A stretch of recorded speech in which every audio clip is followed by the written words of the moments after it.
placed my head inside a Hello Kitty doll and fed the rest of me to a dog. My name is Fan Manyi, and this is my story. In May 1999, I walked into a police station and told the police that I was being haunted by the ghost of a deceased woman. I said that this woman had been tied up with electrical cords, and her body was covered in blood. At first, they didn't believe me and thought I was using drugs, especially because of my history with suspicious individuals. But then I told them that I was actually involved in the killing and knew where the body was hidden, and that this ghost had been haunting me relentlessly and wouldn't stop until I confessed. Still skeptical, the police followed me to an apartment building in Kowloon, Hong Kong. What they found would horrify them for a long time. The apartment was filled with Hello Kitty merchandise, from curtains to towels, bed sheets, and utensils. There were several giant Hello Kitty dolls throughout the entire house, but one particular doll stood out. It was a large Hello Kitty doll with a fish-shaped body, and inside it was something so terrifying that it would shake the entire nation. I am the assumed ghost, and yes, I am the victim in this case, not Alphen. My name is Fan Manyi. My life was filled with suffering, starting from when my parents abandoned me as a child. I grew up in an orphanage for girls, which, as you know, is not a pleasant place for any child. At the age of 16, the orphanage believed I was old enough to fend for myself, and they simply kicked me out.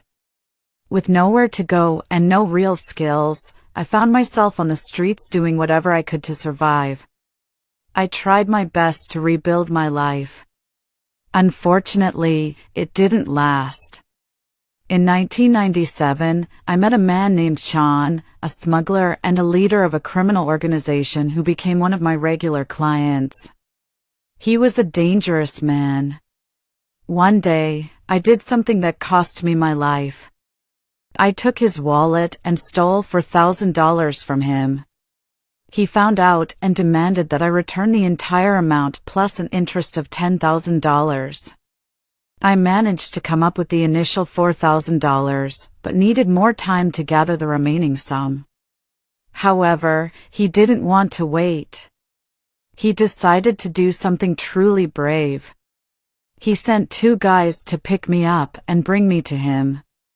Then, he would invite his friends and let them invade and beat me. That's when a month of continuous agony began for me. He wanted to punish me in front of other girls and show them what would happen if they tried to steal from him. They tied me up with electrical cords, took a stick, and started beating me. Alphen, who was only 13 at the time, would visit the men and participate in harming me. She once found Sean repeatedly hitting me on the head, and she actively joined in. Afterwards, she would tell the police that she thought it was fun. At some point, I couldn't stand or move anymore. My body couldn't bear it. I died. But it didn't stop there for them. They tried to conceal their crime, and the result was they placed my head inside a Hello Kitty doll and fed the rest of me to a dog. All the men were sentenced to life imprisonment, but Alphen is free today. This case is much more terrifying, so please be cautious if you search for information about it.